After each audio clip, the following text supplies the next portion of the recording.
Dammi la precisione di Pierfrancesco, la regia di San Danier e la grinta di Luca. Ottimo, mister. Direi che ci siamo. Dobbiamo creare un degno avversario. Ok, vorrei il cuore di Luca, le gambe di San Danier e la visione di Pierfrancesco. Ottimo, mister. Mettiamoli alla prova. Tu lo sai fare questo?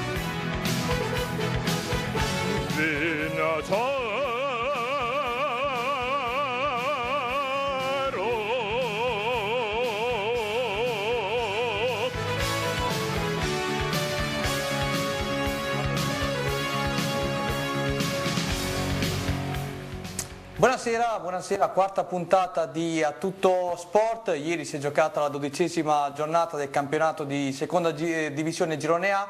Ci sono stati risultati pesanti per le romagnole, brutte sconfitte per il Sant'Arcangelo in casa contro la Propate, addirittura per 1-5 e sconfitta per 3-0 del Forlì sul campo del Monza, pareggi importanti e spettacolari per il Bellaria, 4-4 sul campo del Venezia e 2-2 del Rimini sul campo del Mantova. Andiamo subito a presentare la nostra Linda, che è ritornata questa sera dopo che ci aveva lasciato la scorsa settimana per una lieve febbre. Ben ritrovata, insomma. Buonasera, Linda. buonasera a tutti. Sono qui con noi stasera i nostri due opinionisti, Pierfrancesco Grossi.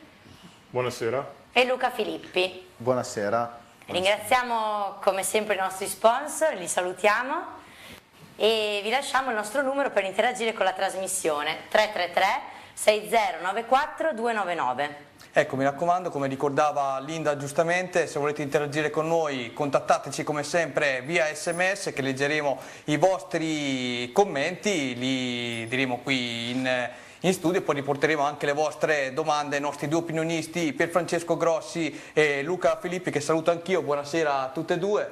Buonasera. Ieri Pierfrancesco, no, eri con me allo stadio di Sant'Arcangelo, ci siamo un po' divertiti soprattutto a fine primo tempo, poi vedremo anche le interviste simpatiche come nostro solito ai tifosi del Sant'Arcangelo.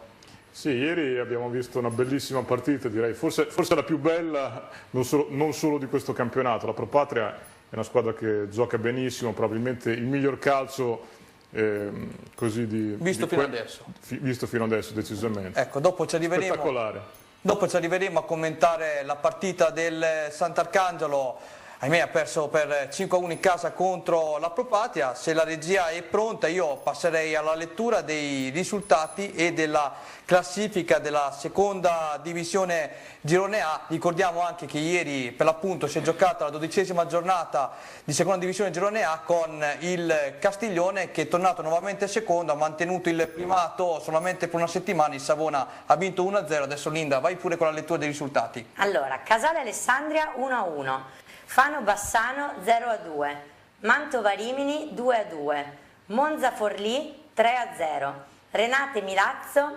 0-0, Sant'Arcangelo Pro Patria 1-5, Savona Giacomense 1-0, Valle d'Aoste Castiglione 0-0, Venezia Bellaria Giamarina 4-4. Perfetto, passiamo ora alla lettura della classifica. Savona 26, Castiglione 25, Pro Patria 23, Bassano 21, Renate 20, Forlì 19, Alessandria 18, Mantova 16, Monza, Venezia e Bellaria 15, Sant'Arcangelo 12, Giacomense 11, Rimini 10, Fano, Valle d'Aoste e Milazzo 7, Casale 5. Ecco qui, ti ringraziamo per la lettura appunto dei risultati e della classifica. Dicevo che il primato appunto del Castiglione è durato solamente una settimana, ieri ha pareggiato 0-0 sul campo della penultima della classe Valle d'Aosta, e invece il Savona, grazie al bomber Virdis, ha raggiunto 13 gol fino a questo momento, ha vinto per 1-0 liberandosi per l'appunto della Giacomense. Mentre chiedo a Stefano di prepararci il punto sul girone, chiamo subito all'intervento il nostro amico Luca Filippi, a quale chiedo, vedendo la classifica. Ieri insomma c'è stato un pareggio spettacolare per il Bellaria, però anche il Venezia, molti dicevano sì, è una squadra di blasone che potrà far bene tutto quanto, però ha solamente credo 3 punti in più rispetto al Sant'Arcangelo. Sì, il Venezia tra l'altro ha una politica ben precisa, che è quella di non giocare per il minutaggio, quindi non ha under in campo, una squadra molto esperta che gioca con un organico appunto di grande livello, che però in queste prime giornate ha un po' deluso le aspettative, dei risultati un po' di alti e bassi ha avuto il Venezia finora, molti pareggi. Ci sono giocatori molto importanti come Godeas, Lauria, Princivalli, davvero la carrellata è ancora ben più lunga, e però sul campo, mi diceva anche Zanin quando l'ho sentito nel fine settimana, purtroppo forse la loro partenza in ritardo li ha messi un po' in difficoltà. È una squadra che fa un po' fatica, ieri è proprio la giornata che casca il fagiolo, comunque una squadra che finora aveva fatto fatica a far gol, aveva solo 13 gol all'attivo. Una squadra anche che concede poco, ieri molti errori, il primo tempo del Venezia è stato dominato, il Bellaria però ha dimostrato grande cuore e cinismo. Sì, concordo con te, grandissima prestazione da parte del Bellaria visto ieri contro il Venezia. Io direi, se la regia è pronta, andiamoci a gustare il primo servizio, ovvero il punto sul girone. Lì alla regia. Nuovo cambio a vertice in vetta alla graduatoria di seconda divisione Girone A. Il Savona batte tra le mura amiche la Giacomense e ringrazia ancora una volta il suo bomber Virdis, salito a quota 13 nella classifica capocannonieri. È durato solo una settimana il primato del Castiglione, che viene bloccato a sorpresa sullo 0-0 dalla Valle d'Aosta. Si conferma terza della classe la Propat, che sul campo del Sant'Arcangelo dilaga vincendo con un netto 5-1. Serafini sbaglia un rigore, ma si fa perdonare con una doppietta, di cui un centro nuovamente sul calcio di rigore. Le altre marcature arrivano da Giannone, Cozzolino e Nossa, con la complicità di Nardi. Il gol della bandiera dei Romagnoli lo firma il solito Anastasi, salito al sesto centro di stagione. Continua la scalata in classifica del Bassano, che si impone per 2-0 in casa del Fano. A bersaglio vanno Berettoni e Proietti. Cade invece il Forlì sul campo del Monza, perdendo per 3-0. I Brianzoli archiviano la gara grazie ai centri di Vita, Finotto e Gasparroni. Tra i Romagnoli espulsi Martini e Sabato. Pari interno per il Renate, che contro la penultima della classe Milazzo non va oltre lo 0-0. Spettacolare il pareggio tra Venezia e Bellaria, con 2 gol a testa per Bernacci, di cui 200 su rigore, e Fol per gli Adriatici, e da Pollonia e Lauria per i Veneti. Pareggio emozionante ma con meno gol quello tra Mantova e Rimini. Per gli ospiti apre le danze Zanigni. I lombardi ribaltano la situazione con Franchi e Vecchi, ma in pieno recupero è Morga a siglare il definitivo 2-2. Da segnalare un episodio curioso sul pareggio locale. Il tiro di Franchi entra in porta e buca la rete uscendo. Il guardaliere non indica il gol, ma serve un conciliabolo di 2 minuti con l'arbitro per decretare la rete. Chiude la giornata l'attesissimo derby piemontese tra Casale e Alessandria, terminato per 1-1. Curcio, con una rovesciata spettacolare, illude i padroni di casa. Ferretti ristabilisce l'equilibrio. No, era una firma. Ecco qui, okay. Abbiamo visto il punto sul girone fatto da un certo Daniele Manuelli alias Sandani. Noi non lo conosciamo, non vogliamo sapere niente, se è andato in galera o meno non lo sappiamo. Interista, mi hanno detto. Basta, posso andare anche via dopo che hai detto questa bestemmia in studio in diretta che questo Daniele Manuelli è interista, possiamo anche chiudere qui. DNA Milan mi ha detto così, però Dopo sponsorizziamo anche DNA Milan.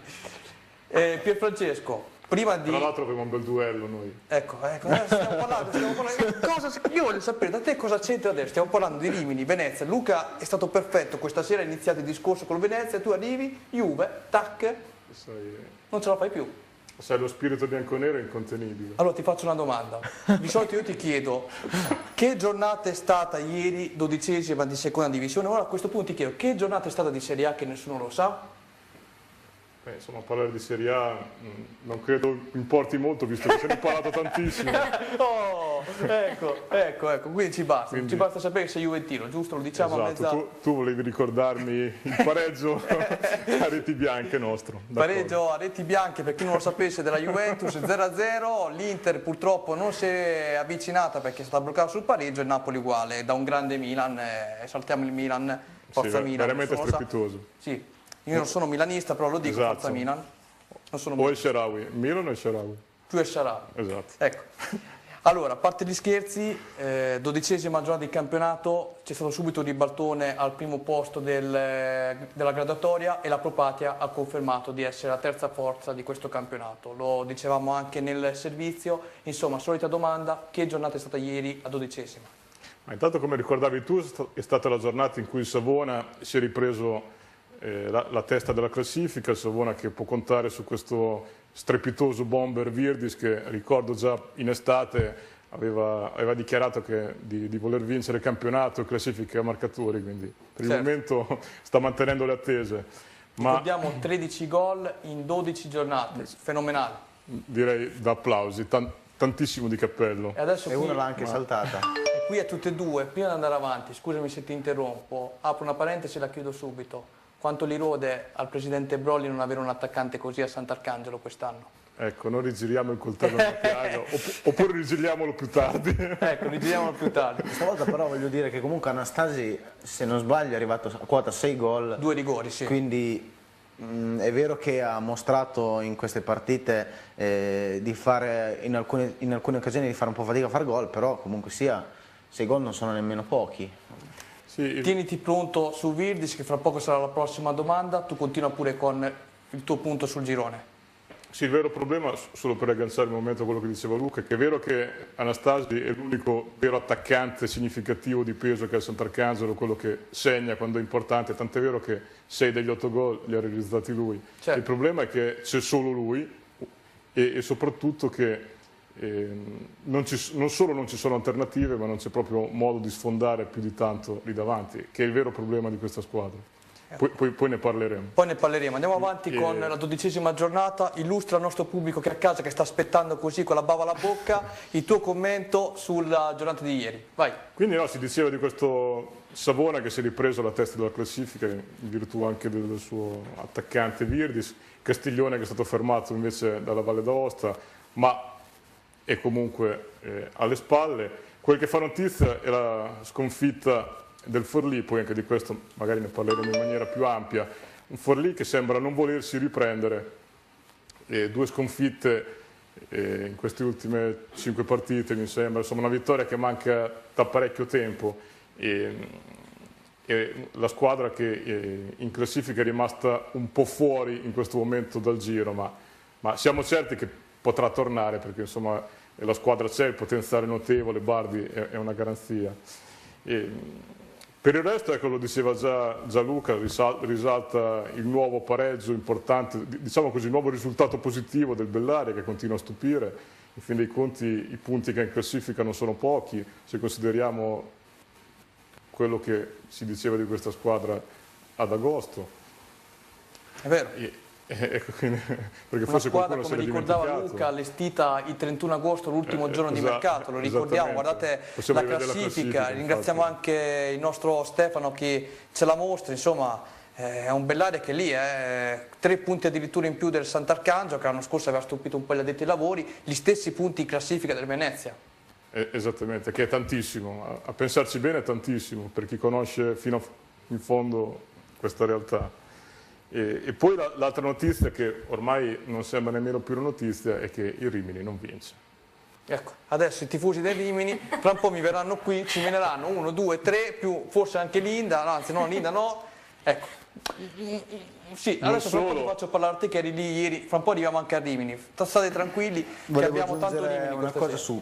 sui risultati. Vai. Il pareggio contro il Milazzo da parte del Renate, che quindi si è dimostrato un po' ha confermato un po' il periodo poco felice. E poi anche l'altro pareggio dell'Alessandria contro il Casale, l'Alessandria che tra l'altro sarà la prossima avversaria del Rimini. La settimana scorsa sono venuti fuori dei problemi anche nella società piemontese, anche ad Alessandria ci sono delle difficoltà economiche che non sono state nascoste, si è parlato di un ridimensionamento anche lì degli ingaggi, i soldi non ci sono e ne sta risentendo tantissimo. I grigiorossi sul campo stanno raccogliendo dei risultati molto deludenti e questo dimostra che per fare anche una differenza col Bellaria, magari quando si è parlato di ridimensionamento a Bellaria comunque la squadra ha mostrato grande carattere, ha continuato a fare risultati, invece ad Alessandria per esempio queste notizie possono avere un po' demotivato l'ambiente. È vero, l'Alessandria era partita benissimo, era la terza forza del campionato insieme a Renate, da qualche settimana, come tu ricordavi, ha avuto qualche batosta d'arresto, anche ieri nel derby contro l'ultima della classe ha pareggiato 1-1, dispiace per la società piemontese che comunque sta avendo delle difficoltà economiche come ricordava lo stesso Luca, le sta avendo purtroppo ahimè il Rimini. Non è la prima volta che scopriamo che ci sono tante difficoltà in campionati del genere. Volevo chiudere anche dicendo, chiedo scusa, sì. Volevo anche chiudere dicendo che comunque il Valle d'Aosta che ha bloccato il Castiglione la settimana scorsa si è rinforzata con due grandi giocatori per la categoria che sono Frattali che ha debuttato subito, ex Serie B, e lo stesso Gianluca Temelin che è un ottimo attaccante, sì. Quindi le squadre dietro si stanno rinforzando e questo è un problema anche per lo stesso Rimini, se vogliamo, in questo momento purtroppo ahimè bisogna dirlo. Ieri purtroppo infatti hanno fatto tutte le ultime della classe, piccoli passi, un punto ciascuno hanno fatto Milazzo, Fano, no, a parte il Fano, Milazzo, il Casale, Valle d'Aosta come ricordavi tu Luca, quindi si sono mosse un po' tutte tranne appunto il Fano e il Sant'Arcangelo, perché comunque Sant'Arcangelo è lì a 12 punti e la Giacomense ne ha 11, quindi sono loro tre le squadre che ieri non sono riuscite a fare i punti della bassa classifica. Luca parlava delle difficoltà economiche dell'Alessandria, sì. Anche tu aggiungevi che non è una novità che succedano queste cose, anzi purtroppo sta diventando un po' leitmotiv di questi nostri campionati. Macalli nei giorni scorsi di nuovo ha annunciato che dovrebbe essere il 2014 l'anno in cui ci avrà una C unica, sì. Chissà se sarà veramente questo a risolvere i problemi. Secondo me facciamo prima noi, facendo a finire a Camposanto, che fare la nuova Lega, soprattutto Serie C. Soprattutto ci si chiede come mai in estate, o perlomeno al momento in cui i campionati iniziano, sembra che tutto sia a posto, poi già a novembre nascono di questi problemi. Savona ne sa qualcosa, il Savona lo scorso anno, sai meglio di me, che hai seguito sul posto proprio la squadra Linguore quando è scesa a giocare contro il Sant'Arcangelo e contro il Rimini. Luca, ti avevo promesso, e dopo Pierfrancesco tieniti pronto perché c'è un'altra domanda interessante, ti avevo promesso per l'appunto un commento su Virdis. Tu sei come me un po', no? Ti piace studiare anche le carriere dei calciatori, Virdis ha avuto qualche stagione negativa, quest'anno sta sorprendendo anche gli addetti ai lavori perché comunque ha già fatto 13 gol in 12 giornate, aveva iniziato bene anche il partner d'attacco, ovvero Scotto, che l'anno scorso aveva fatto 7 gol, poi si è bloccato benissimo nelle prime giornate, poi si è bloccato e non ha più segnato, vado a memoria. Sì, Scotto è stato fermo per anche per un periodo abbastanza lungo, quindi è normale che magari anche ritrovare la forma non sia facile, soprattutto per un attaccante che ha bisogno di continuità. Per quello che riguarda Virdis, sicuramente questa è una stagione super, la sua, non ricordo altre, nella sua carriera non ricordo altre sue prestazioni così, quindi è davvero il suo anno. Gli auguro a lui insomma, di raggiungere i suoi obiettivi, che sono quelli appunto di vincere il campionato e di vincere la classifica cannonieri. Tu pensi che l'anno scorso era una squadra di Serie D sarda, ha fatto 21-22 gol, vado sempre a memoria, e quest'anno ha proseguito. Sì, io quando parlavo di numeri non troppo elevati intendevo in categoria. Tranquillissimo. Chiaramente Hai specificato già tu benissimo, infatti io mi riferivo più alle annate negative quando Virdis è stato sia a Modena che a Cesena e lì in grandi squadre anche in Serie B ha fallito, quest'anno si è ripreso davvero alla grande, complimenti a lui. Mentre chiedo a Stefano di prepararci la nostra Goal Parade, perché amici miei non ci siamo dimenticati di voi, ci sono arrivati apprezzamenti sulla Goal Parade, io chiedo alla nostra Linda di leggerci i primi messaggi che sono arrivati questa sera, ovviamente salutiamo tutti coloro che ci stanno seguendo, prego Linda. Allora, ci è arrivato un messaggio da Luca e Rosa che ci dicono: grazie per tutte le emozioni che ci regalate tutti i lunedì. Addirittura. Sei contenta Si di sono poco, lanciati questo Luca e Rosa. Dichiarazione d'amore esagerata, non so che tipo di emozioni possiamo trasmettere noi, però insomma vi ringraziamo, dagli un bacetto tu per Francesco, anche tu Luca l'altra volta hai baciato la maestra, eccoli qui, quindi anche tu Linda, bacia il nostro, ecco qui, speriamo che non succeda niente stasera, che la Rosi non ci venga qui a menare, però insomma bacio per Luca ovviamente, e io bacio Rosi, grazie Rosi, Pier Francesco. Era Rosa, non era Rosa. Rosa, va bene, sempre dai. una rosa ti regalo. Va bene, andiamo avanti, se Stefano è pronto noi ci andiamo a vedere adesso la nostra Goal Parade. Across the gulf of space, minds immeasurably superior to ours regard this earth with envious eyes.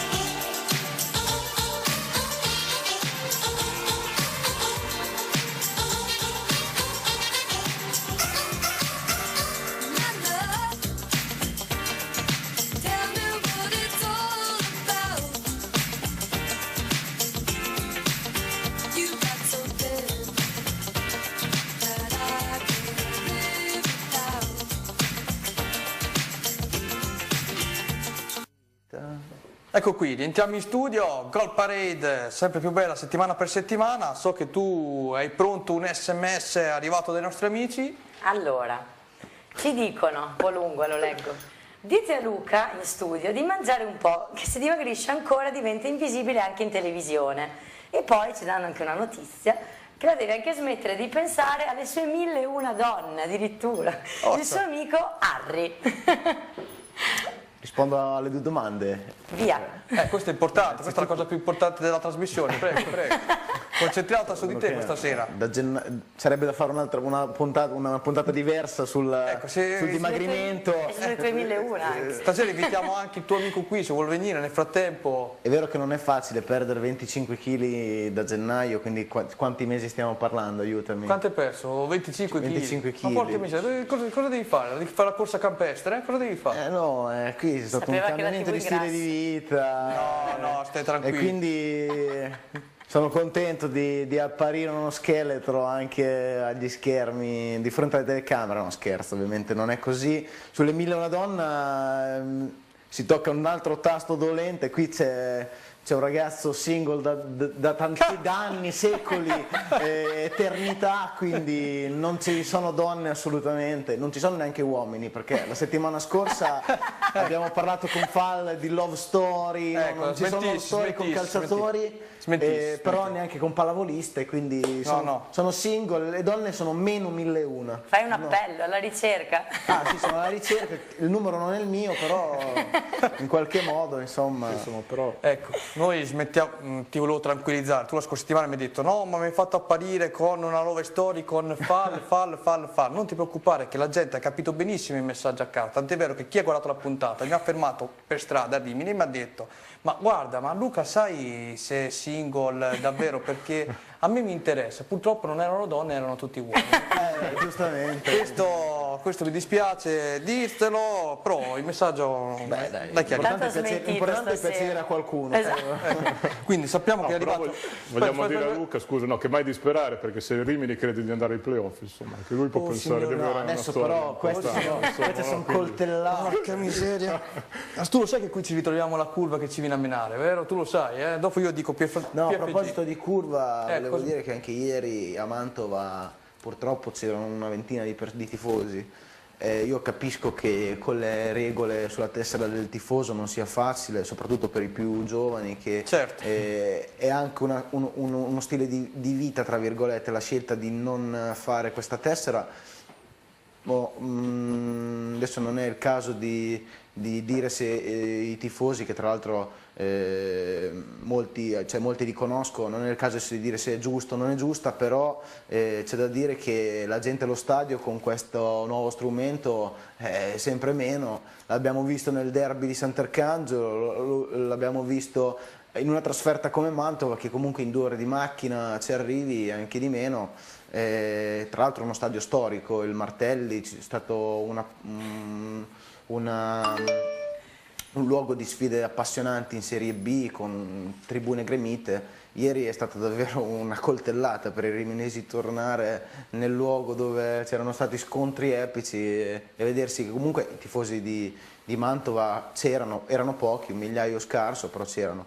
Volevo dire insomma che anche ieri pochi tifosi e anche i risultati purtroppo non aiutano, ma come dirò dopo e come diremo dopo, il Rimini ieri veramente non meritava il pareggio, meritava assolutamente di vincere. Sì, c'è anche la storia di questa rete fantasma, insomma.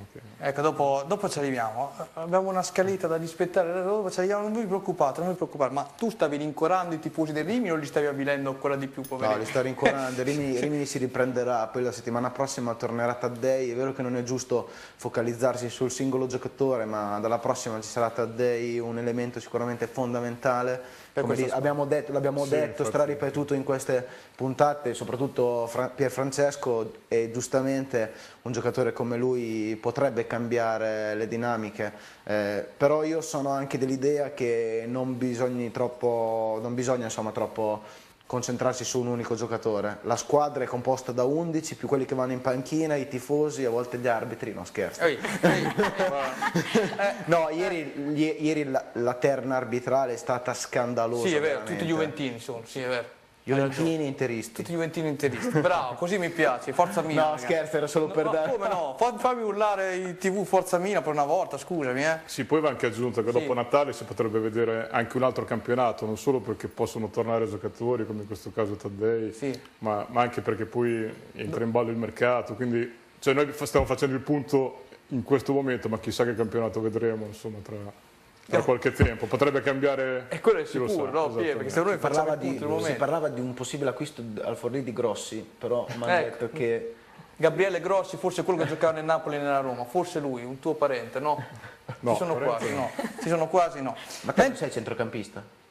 Sì, di sfondamento, centrocampista di sfondamento. niente. Allora, mentre chiedo a Stefano di prepararmi il servizio sul Paggerone, fra poco sentiremo anche l'opinione proprio su questo servizio da parte del nostro Pier Francesco Grossi, c'è una domanda che vi volevo fare, no? Tu prima mi hai stuzzicata, ma a questo punto, sotto l'albero di Natale, cosa si devono aspettare i tifosi del Rimini, Sant'Arcangelo, del Bellaria e del Forlì, di queste 4 squadre? Un Natale sereno, un giocatore che tu... non so, vorresti consigliare a loro? C'è uno. È difficile. Noi oggi svegliamo anche questo retroscena, no?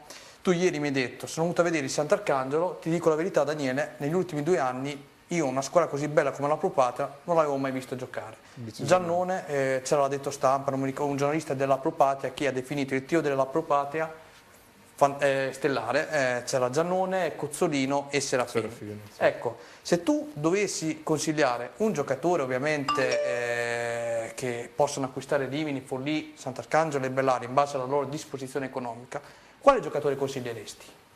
Uno che ti ha stupito. Ecco, in realtà l'hai già detto tu, il problema è la possibilità economica, esatto. Vabbè, però il giornalista di Busto Arsizio ci ha svelato che Serafini, pur avendo un passato importante, 3 gol a Buffon, ricordiamo in Serie B la tua grande Juve, sul neutro di Mantova tra l'altro. Vogliamo rimarcare questo. Ecco, dopo lo rimarcheremo.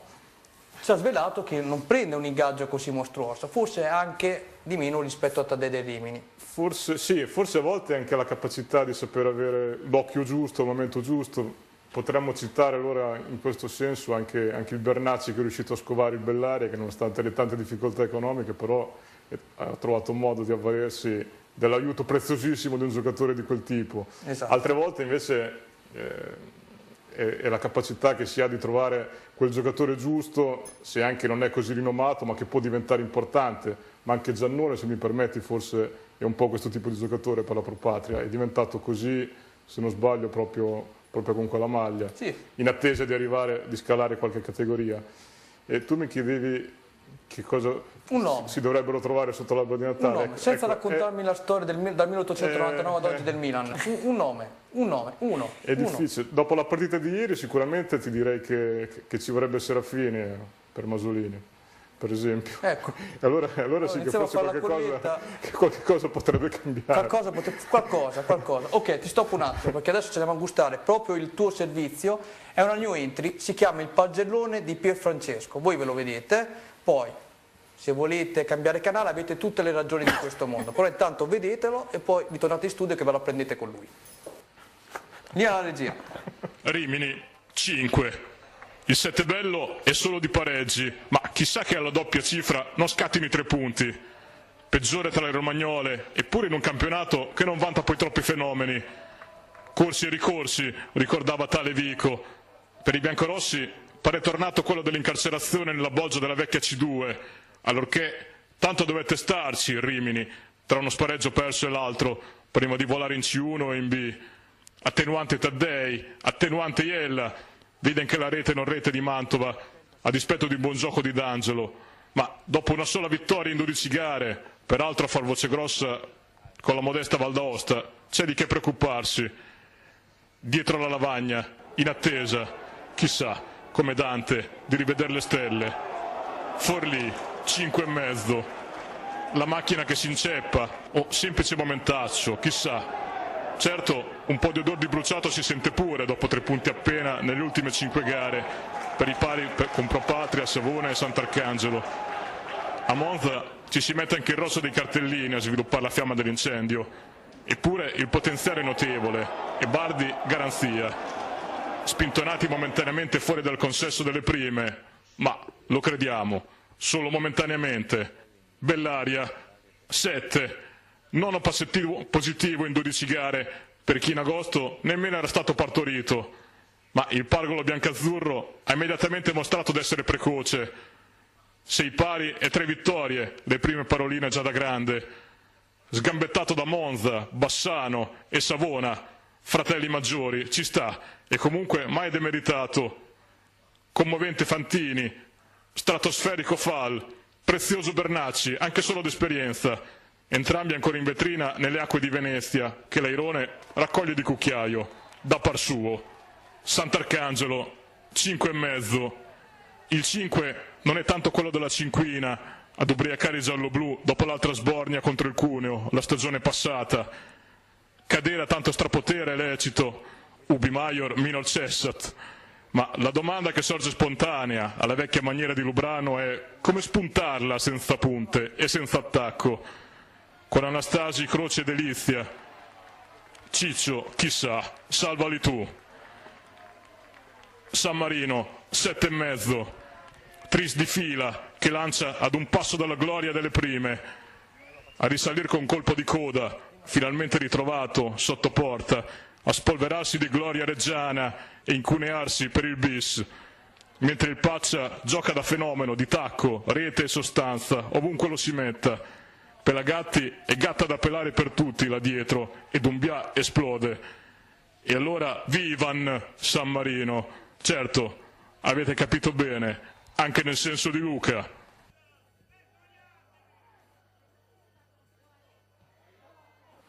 Anche nel senso di Luca. Luca chi? Filippi? Chi? Ovviamente Luca Vivan, Gianluca Vivan, che ieri si è meritato un 8 in pagella, strepitoso con le separate, ha salvato questa squadra, poi portata avanti da Massimo Coda, che ha finalmente ritrovato il gol 2 di fila, Reggiana, e poi appunto ieri a Cuneo, dopo questo lungo digiuno dal quale sembrava non riuscirsi a sbloccare. E dire che era andato subito in gol immediatamente alla sua prima apparizione qui Titane all'Olimpico contro la Tritium. No, appunto un San Marino che finalmente sta tornando non solo grande ma anche forse più grande di quello che ci si poteva aspettare, ecco, se me lo consenti. No, ma io ti consento tutto. Non che ci si debba troppo esaltare perché rischia di essere pericoloso, però queste 3 vittorie di fila, 4 con Acori, a un punto in sostanza dalla zona importante, insomma non è affatto male, soprattutto se Coda continua a far gol, soprattutto se Pacciardi continua a essere così importante sia come grinta, come determinazione e anche addirittura sotto rete. Se Lunardini continua a fare il suo, se la difesa funziona, e non dimentichiamo che sta per tornare Fogazzi, peraltro. Ok, chiudiamo la parentesi legata alla prima divisione relativa al San Marino, concentriamoci, perché il San Marino era proprio l'ultimo pezzo che hai detto nel servizio, concentriamoci sulla seconda divisione. Ho visto che hai dato una serie di insufficienze un po' a quasi tutte le romagnole, a parte il Bellare, vado a memoria perché il servizio a un certo punto mi ero addormentato, scusami, no, non è vero, non è vero, era interessante, ma che interessante, figurati, no, era interessante. Allora, partiamo allora in ordine. Notizia positiva, Bellaria, quindi che voto gli dai? Bellaria gli abbiamo dato un 7 perché direi che la realtà più interessante, come già avevamo sottolineato più volte e anche prima, proprio perché questa è una squadra che non esisteva, in realtà non esisteva, c'era chi pensava che non si sarebbe nemmeno iscritto, nonostante il presidente Nicolini continuasse a rassicurare. Eppure, nonostante un solo giocatore, Fantini, solo perché era sotto contratto ad agosto. Fermati, tu hai capito chi è Fantini, te lo ricordi più appunto, vedi, lei sa tutto, Come no? lei sa tutto, dopo ce lo svela chi è Luca Filippi, continua pure, scusami. Poi in qualche modo questo Bellaria è riuscito a trovare una sua identità. Alfonso Pepe, che può essere criticato come fa qualcuno o esaltato, abbiamo visto i suoi metodi con falle nell'ultima puntata simpaticamente ecco.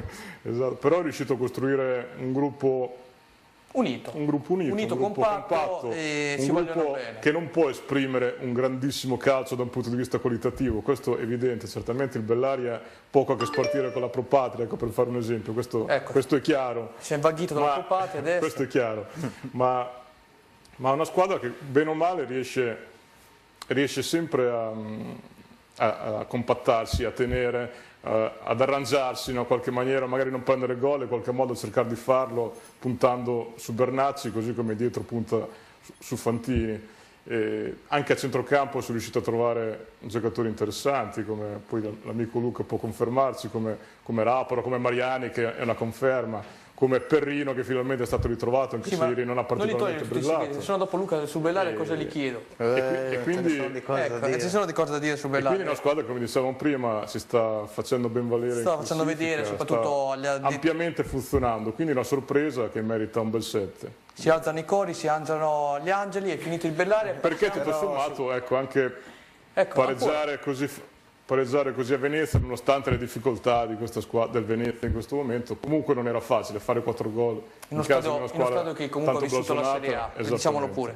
Però c'è, secondo me, alcuni degli addetti ai lavori, soprattutto nello staff tecnico, secondo me si aspettavano questo. Mi riferisco in particolar modo al direttore sportivo Gianni Califano, ma anche altre persone che conoscevano Califano, che ha costruito la squadra, è vero all'ultimo, ma sono stati bravi, non c'è niente da dire. Hanno fatto degli acquisti mirati. Sono stati bravi. Non dimentichiamo che 13-14 giocatori vengono comunque da settori giovanili, primavere di Serie A, Catania, c'è il Parma, c'è il Cesena che adesso va in B, però insomma delle squadre importanti che hanno giovani da valorizzare, e questi giovani hanno molta fame e lo stanno dimostrando. E hanno scelto come piazza. Questo è vero, il problema è che non è facile assemblare in così poco tempo, quindi questo secondo me è il merito anche di Pepe, il merito di questa squadra, di questa società, vorrei dire, che bene o male è riuscita ad arrangiarsi al meglio. Molto spesso mi ha raccontato i giocatori stessi che molti vengono dalla realtà del calcio campano, quindi dal sud, hanno molta fame e voglia di emergere. Questo per quello che riguarda i giocatori, ma lo stesso Pepe comunque, che ha la sua prima esperienza vera in una panchina, perché l'anno scorso con l'Ebolitana ha fatto solo qualche presenza, poi la sua avventura era terminata, prima ancora era a Sapri in Serie D, quindi sono molti giovani alle prime esperienze, soprattutto giocatori da rilanciare, quindi che hanno avuto retrocessioni o infortuni o poche presenze, quindi hanno fame nel vero senso della parola, no, in tutti i sensi. Quindi hanno fame.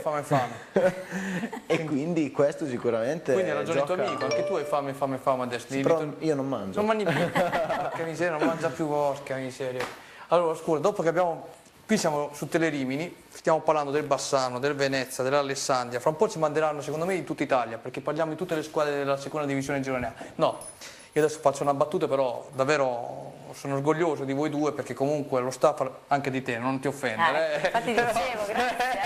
Cioè, faccio così tanto per questa trasmissione. È vero, hai ragione. Però, ripeto, Perché in realtà è tutto suggerito da lei. È ovvio. tutto suggerito da lei, quello è poco ma sicuro. bigliettini, tu non te ne accorgi. Lei ha imparato di Fantini, chi è Fantini, ha Io imparato sto zitta apposta, perché così almeno ho qualcosa da dire. Non vi preoccupate, lo diciamo subito ai tifosi di Rimini, stiamo per arrivare da voi, dateci 30 secondi perché volevo far finire il concetto a Francesco, se ce la facciamo prima di notte, prima di mezzanotte, dopo Tanto abbiamo tempo. tu vai in onda dopo dalle 2 in poi, vietato ai minori di 18 anni, quello che fa noi non lo sappiamo, però ti vogliamo bene. Sintetico, Forlì e Sant'Arcangelo, hai dato 2 insufficienze, Sant'Arcangelo 5,5, Forlì quanto hai dato? Non mi ricordo. Direi 5,5, sì, ma... Tutte e due? Sì, esatto, riferimento per quel che riguarda il Forlì a questo ultimo periodo Negativo. un po' negativo, un po' difficile, un po' complicato per la squadra di Bardi, che era partita così bene, tanto da meritarsi il plauso generale dopo la gran cavalcata dell'anno scorso, poi incappato il Forlì in questo momento un po' delicato, dicevamo questa incapacità di tornare a vincere dalla squadra di Bardi, che continua a predicare tranquillità, però evidentemente c'è qualcosa che evidentemente non torna, anche al di là degli episodi parecchio negativi. Mi riferisco in particolare alle espulsioni, 2 ieri se non sbaglio, una la volta prima nel derby con Sant'Arcangelo. E quel che è pericoloso, quel che è preoccupante per questa squadra è magari non tanto riuscire a tornare fuori, perché questo sicuramente per il potenziale che hanno, per la realtà che sono, ma perché quando si incappa in periodi così difficili, quando certo. Si affonda, nel pantano, così poi è un po' difficile rialzarsi. Finito. È finito. Però sicuramente, No. come dicevo, penso anche in questo servizio, sicuramente il Forlì resterà tra le prime, decisamente. Quindi tu adesso hai finito il commento sia del Forlì che del Sant'Arcangelo. Ma avevi chiesto del Sant'Arcangelo? No, Non te ne ancora è finito, no, non ce ne frega niente, stai tranquillo, abbiamo letto nel girone, tu volevi aggiungere qualcosa, stai tranquillo. Vabbè, volevo ricordare Sì. il fatto che comunque il Forlì è una neopromossa, non è che ha detto Giusto, lo stesso vedi, Bardi guarda, senza quello che ti che dice. ha detto lo stesso Bardi che l'obiettivo del Forlì è la salvezza, non è stata costruita la squadra per vincere il campionato, quindi penso che quello che stia facendo, è vero che il periodo magari è poco felice, però quello che sta facendo il Forlì è un straordinario. gran lavoro. È straordinario. Ne ha promosso, ma con elementi importanti, a cominciare da Petrasco. Ecco. Io chiedo a Stefano, mentre Francesco per 15 minuti ci parlerà del commento sul Sant'Arcangelo, di prepararci le pagelle dei Rimini, perché adesso stiamo per entrare proprio nella zona calda, parleremo in maniera diciamo approfondita proprio del Rimini Calcio. Pier, finisci il tuo commento sul Sant'Arcangelo, perché non ti voglio togliere ovviamente la parola, il 5,5 dato. Sì, riferito, come dicevo, non tanto alla sconfitta di ieri, perché perdere al cospetto di tanto strapotere, spostarci effettivamente non è questo preoccupante, quanto il fatto che questa squadra continua a faticare tantissimo in avanti. Manca il trequartista, soprattutto manca Graziani, questo per sfortuna, anzi gli auguriamo di tornare prestissimo, pare che i tempi finalmente siano quelli giusti.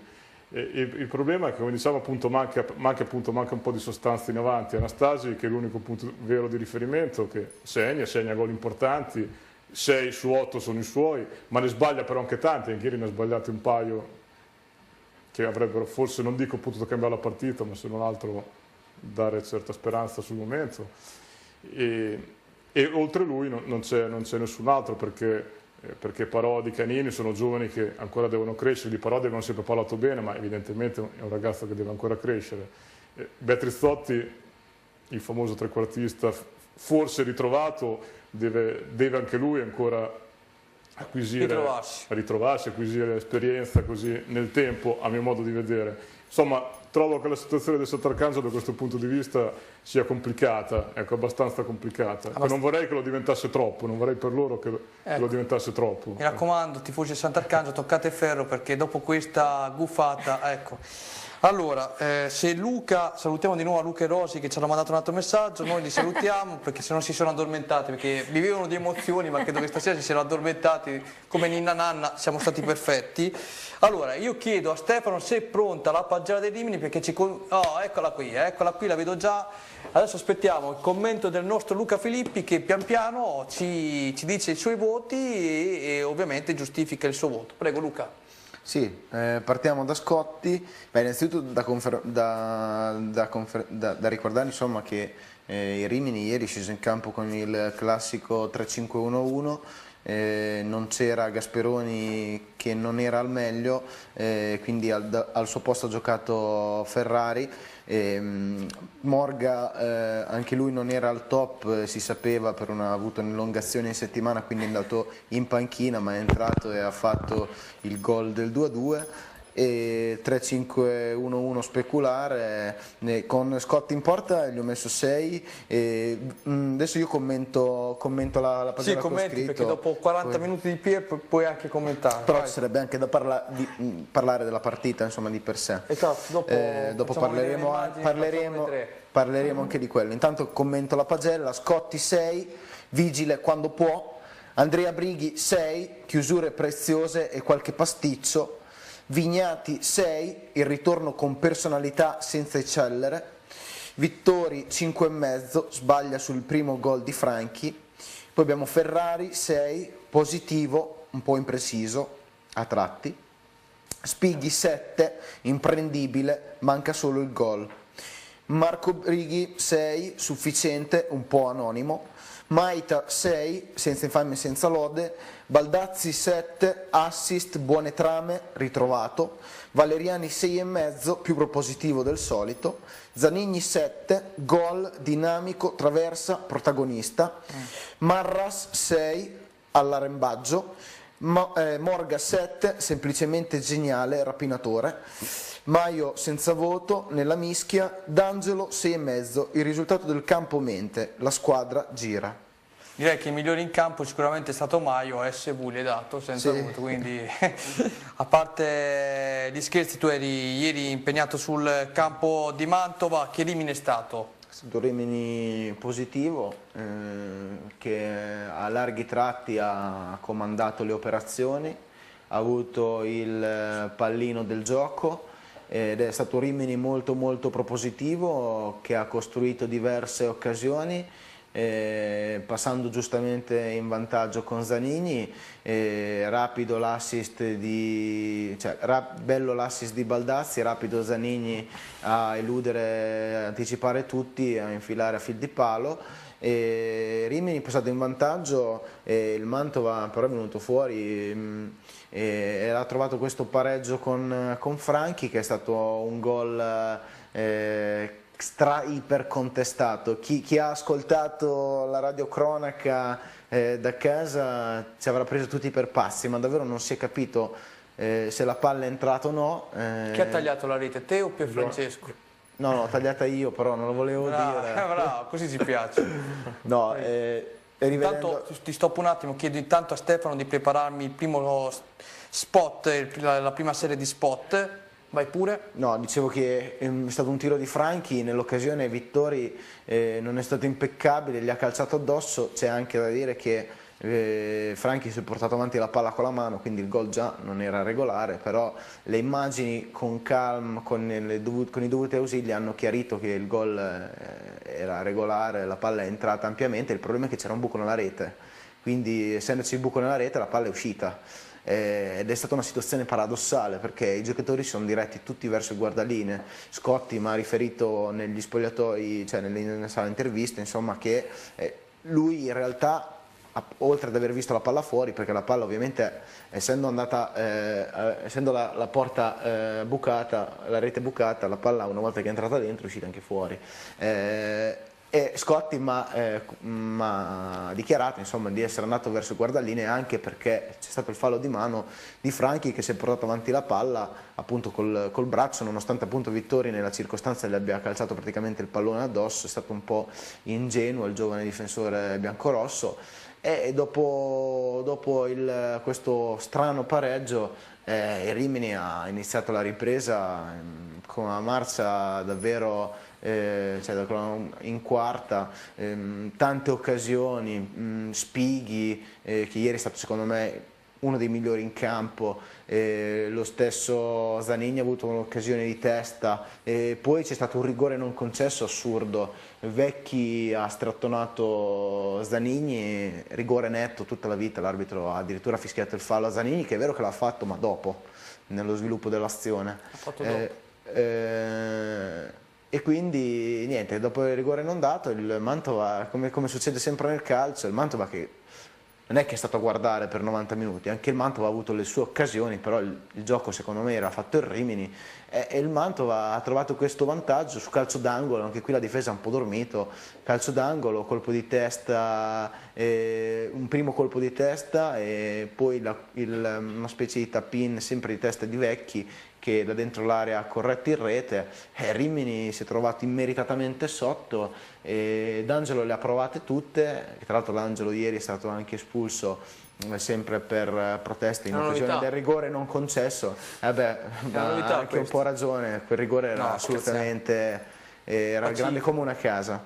E niente, dopo Rimini le ha provate tutte, con l'ingresso di Marras lo stesso Morga è entrato e ancora una volta ha pareggiato al 92esimo con lo stesso Morga come a Casale, un'azione proprio di rabbia perché c'è stato un cross di Spighi, la palla è stata deviata dal difensore, Maio ha provato come ha potuto a buttarla dentro, la palla è stata rimpallata e poi è arrivato Morga di testa e l'ha buttata dentro. Ripeto, un pareggio, un 2-2 che va stretto a Rimini, il quinto pareggio consecutivo, il Rimini ha 10 punti in classifica, è nelle zone basse ma davvero non merita questa classifica.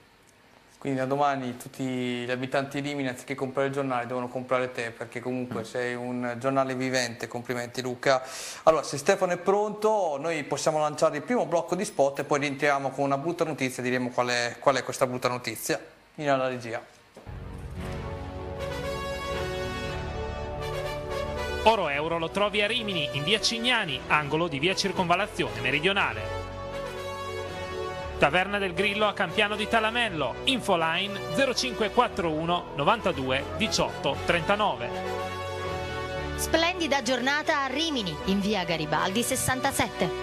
Ristorante e pizzeria Tanà, a Borniano di Talamello, via strada provinciale Marechiese 258. Ristorante I Repubblicani, via 9 febbraio Sant'Arcangelo. La Penta Edilizia di La Penta, Wilmer e Loris si occupa di opere edili, intonaci, premiscelati, vendita e materiali per edilizia, vendita e noleggio attrezzature. Ci trovi in via Sant'Arcangiolese 4133 a Poggio Berni.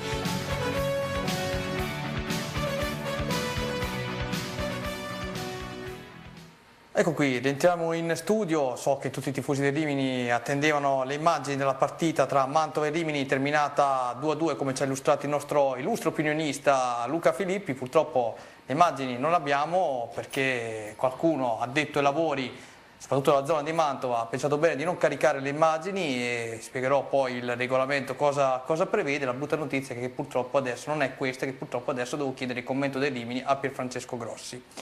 Pierfrancesco. Un pareggio per 2-2, oggi a telecamere spente mi dicevi però questo Rimini non riesce mai a centrare la vittoria a parte quella con la Valle d'Aosta. La Valle d'Aosta, peraltro al cospetto di una squadra modesta, tutto sommato. Insomma il vero problema è questo, il fatto che questa squadra nonostante l'impegno profuso non riesce a vincere, non riesce a trovare lo scatto decisivo. Allora un po' quello che dicevo anche in maniera diversa, ovviamente situazione diversa a proposito del Forlì, cioè che quando si scivola in un pantano, in una situazione così complicata, poi può essere difficile uscirne fuori al di là delle qualità che si hanno. Ecco, allora qui è un po' lo stesso discorso, ecco, un Rimini che non riesce a vincere, che psicologicamente probabilmente si crea qualche problema da questo punto di vista, chissà se riuscirà a venirne fuori in maniera significativa, perché è vero, dicevo anche prima, che ovviamente i campionati cambiano, poi dopo Natale si vede sempre un'altra classifica, cambia tutto, è vero questo, però è anche che un campionato non è mai facile, e allora chi pensa che bene o male si riuscirà a venirne fuori perché poi le qualità emergono, perché poi il blasone conta, non sempre ci vede giusto. Essere la peggiore tra le romagnole da un punto di vista della classifica, già ormai a metà novembre, non è esattamente esaltante. Ecco. Sì, ma non andare a toccarmi i tifosi di Rimini con queste cose che mi dici. Nonostante questo Morga che continua a cavare le castagne dal fuoco, un po' come il tuo Isharawi, insomma. Ecco, ti ringrazio. Porca miseria, non ha capito nessuno che squadra tifa, non ha capito nessuno che squadra tifa. Ti ringrazio, tu sai chi è il Sharawi? Ovviamente sì. Ovviamente sì, tu sai sempre tutto, lei sa tutto. Saperlo, visto le acconciature che si fa. Lui si fa delle belle acconciature. Addirittura, cosa vorresti dire? Cioè... No, quindi te dovresti informarti sui calciatori, tutte le varie... Okay. La prossima volta sarò preparata. Brava. Però va detto, a parte gli scherzi, che il ragazzo, cioè il Sharawi, dico interessante, insomma, ecco. Anche il gol di... Cioè, ti piace? No, fatto, no. Fatemi capire. Scusate, fatemi vedere una foto. Fatemi capire cosa sta succedendo in questa trasmissione, cioè, cosa sta succedendo qui? Cosa stiamo facendo? Abbiamo una ragazza che è da tutti invidiati di fuori, noi parliamo di uomini, ti rendi conto?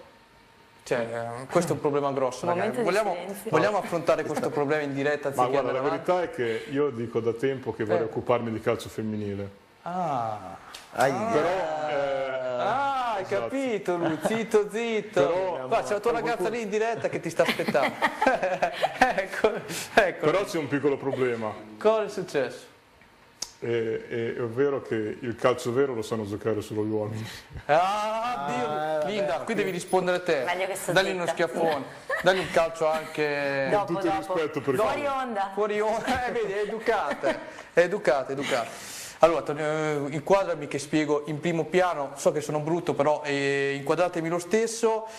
Allora, le immagini dei Rimini non le abbiamo perché semplicemente ogni addetto stampa dovrebbe, quando c'è una partita, compilare un modulo, inserire le formazioni della partita dettagliata. Non è stato fatto dal Mantova, mi dispiace perché comunque conosco anche bene il loro addetto stampa e purtroppo non sono presenti le immagini della partita. Ci dispiace questo perché sappiamo che i tifosi dei Rimini ci tengono alle immagini come ci teniamo anche noi e purtroppo stasera ci siamo arrangiati con la pagella, speriamo che dalla prossima volta insomma riusciamo ad avere anche per sempre le immagini dei Rimini. Ci scusiamo ovviamente per questa puntata che dovremo fare almeno delle immagini appunto dei biancorossi.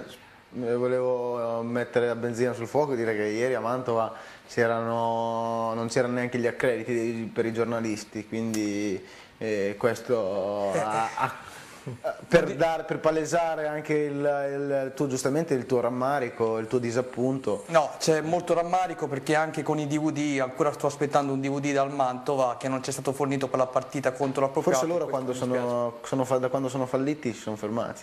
No, mi dispiace perché c'è anche il nostro amico Pelliccioni, non è una bella cosa secondo me, anche perché comunque Telerimini paga i diritti per avere le cronache di tutte le gare, quindi non è giusto. Andiamo avanti. Sì, più che altro peccato perché sarebbe stato interessante discutere anche di questo gol fantasma. Esatto, purtroppo ci dispiace, vi poniamo quello che è la realtà senza dirvi bugie, noi non recitiamo, non facciamo un copione, quindi questa è la realtà purtroppo e la portiamo davanti a voi. Adesso andiamo avanti, andiamo a parlare appunto del Sant'Arcangelo. Io tanto chiedo a Stefano di prepararmi il servizio sui tifosi. Prima di tutto ti chiedo, Pierfrancesco, ieri eri con me allo stadio, non era l'atmosfera delle grandi occasioni al Mazzola nonostante ci fosse di fronte la Pro Patria, per intenderci. È vero che il derby con i Rimini aveva portato un numeroso pubblico, però anche con la Pro Patria, terza della classe, ci aspettavamo qualche unità in più. Sì, questo è vero, in effetti ieri non c'era moltissimo pubblico, va detto però che a inizio stagione ce n'era di più. Ce n'era di più? Ce n'era di più, allora Non vorrei che qualcuno si fosse disaffezionato, forse vedendo che non è sempre così facile, vedendo che non è forse la cavalcata epica dell'anno scorso.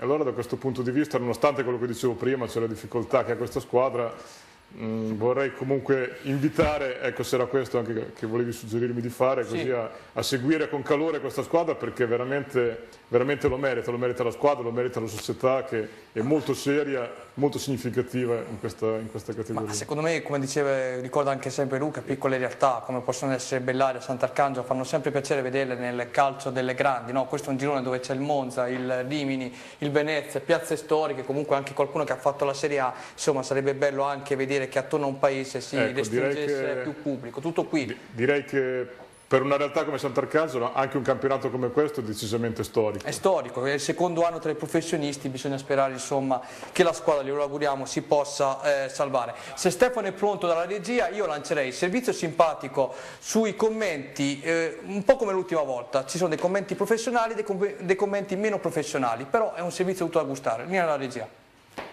Allora, con un sant'arcangiolese doc come Walter Nicoletti, come sta vedendo questa partita contro una squadrone come la Pro Patria? Ma hai già detto tu, è uno squadrone, una squadra che davanti in modo particolare con Serafini, Cozzolino, Giannone, insomma ha qualcosa in più sicuramente, insomma. Poi sono stati degli episodi che possono aver anche penalizzato oltremodo la squadra del Sant'Arcangelo, però credo che come valore, insomma, questa squadra meriti la posizione di classifica che ha e sono convinto che nel proseguo potrà raggiungere anche le prime posizioni. 1-1 alla fine del primo tempo, che partita sta vedendo?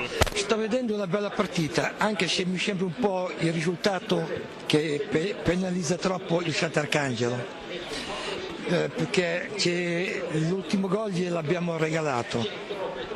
Una Pro Patria che sta dimostrando la sua superiorità, evidentemente. Quello sì, quello è vero, la sta proprio dimostrando. Quindi è una squadra che arriverà sicuramente in fondo tra le primissime. Ma io penso che se non vince il campionato proprio mal che vada arriva a seconda. 3-1 alla fine del primo tempo, così schiacciante, cosa può fare il Sant'Arcangelo nel secondo tempo per riprendersi? Niente, deve cercare di mettere su delle punte e andare all'attacco. Fosse lei in panchina cosa farebbe in questa ripresa? Ma farei quello che ti ho detto. Ma tanto bisogna partire dal 45 per fare almeno un X. Ma la Pro Patria è così irresistibile? La Pro Patria hanno navigato in parecchie squadre, sono squadre che sanno giocare, dai. Starà davanti fino alla fine? Davanti, se non... adesso gli arbitri, se guardiamo gli arbitri è sempre difficile a fare un coso, dai, perché la prendiamo con l'arbitri, ma la squadra deve guardare alla squadra e ai giocatori e i veri preparatori bravi che corrono e via. La Pro Patria è una buona squadra, è forte, è veloce, ma sono molto scorretti e l'arbitro purtroppo li lascia fare, ne prende 1 su 10, non dico più niente, la partita è così. Che succeda? Il rigore poi sbagliato da Serafini, lei l'avrebbe concesso? È stata una cosa involontaria perché le mani, le braccia le aveva unite al corpo e purtroppo la regola, se è quella, bisogna darla. Eccoci qui, ricordiamo anche il numero per interagire con noi. Allora, il numero è 333-6094-299. Perfetto, bravissimo, ti abbiamo preso apposta per questo. Cose difficili, Chi è Fantini? Dopo te lo dico, non posso dirti tutto. Non si può trovare pronto. Voi volevate fare un saluto? No, non facciamo il saluto, no, lo inventiamo dopo, Senti Pierfrancesco, allora abbiamo sentito anche i commenti a fine primo tempo stava solamente 3-1. Poi alla fine è finita 5-1.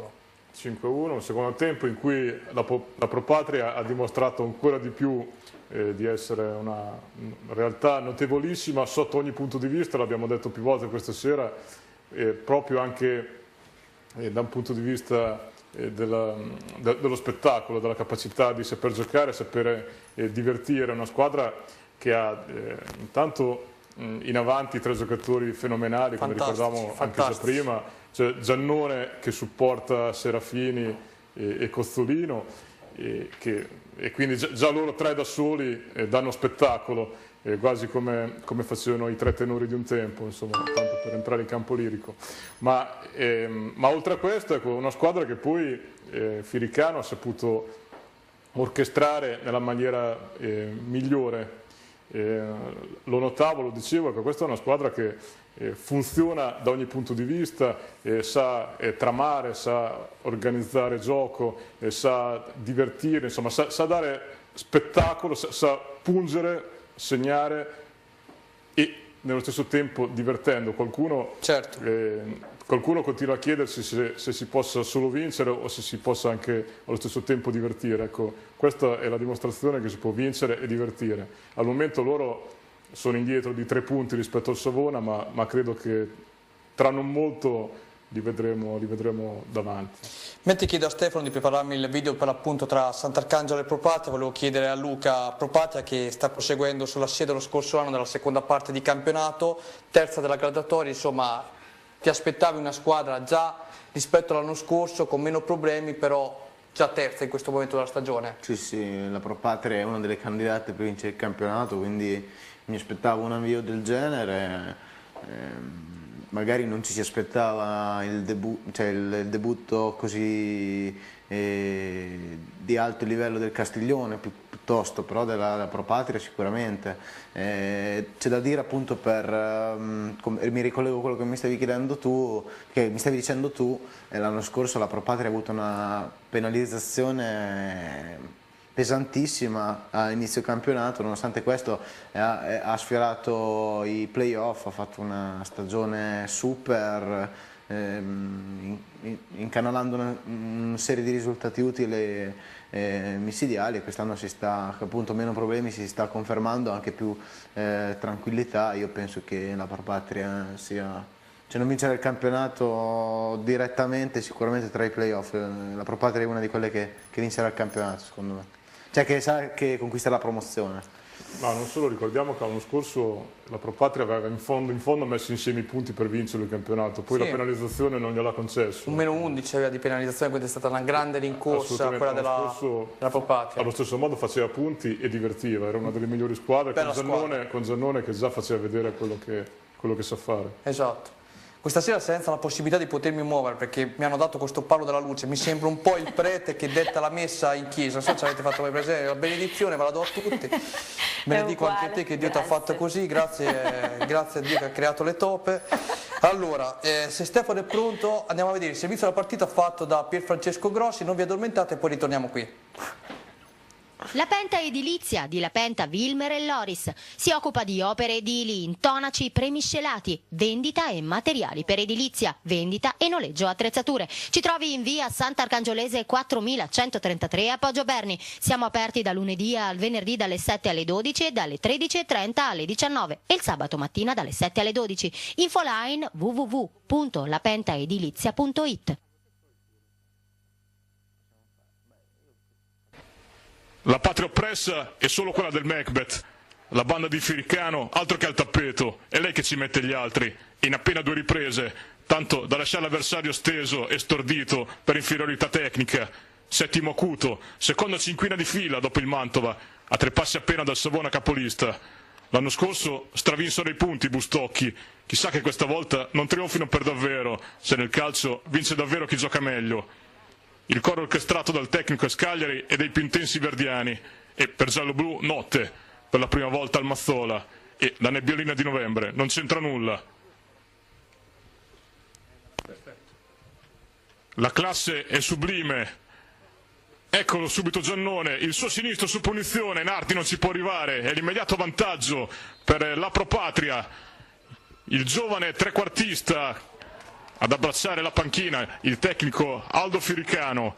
Il Sant'Arcangelo però prova subito a cercare il pareggio, ecco Bazzi che ci prova, ma sua conclusione non inganna l'estremo difensore avversario, quindi Obi a cercare di impostare la palla a sinistra per Giovanni Rossi, il suo traversone a trovare la testa di Anastasi per l'immediato pareggio del Sant'Arcangelo. 1-1 al Mazzola e il sesto centro per l'attaccante ex Chieti di Masolini. Ci crede allora la squadra dei romagnoli che prova a rifare un'altra partita, la palla dentro di Fabbri, ancora per Anastasi che sbaglia però ad incrociare. Allora è la Pro Patria di farsi sotto, la conclusione di Bruccini e calcio di rigore, ci prova Serafini, ma Nardi riesce a dire di no.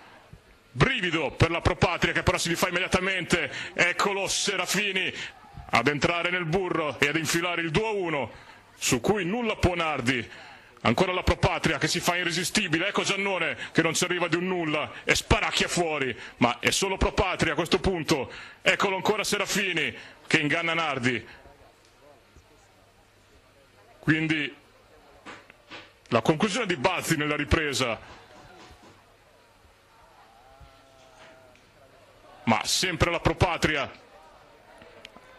ad orchestrare una partita ormai completamente nelle sue mani, quando anche Nossa vuole metterci la firma, ingannando Nardi. Ultimi minuti di gara, Giovanni Rossi su Bruccini e nuovamente calcio di rigore, nuovamente Serafini dal dischetto, Serafini, l'uomo che aveva ingannato anche Buffon, che non ci sta a non passare con Nardi, allora torna sul dischetto, eccolo a sistemare palla per il quinto gol della Pro Patria che passa al Mazzola per 5-1.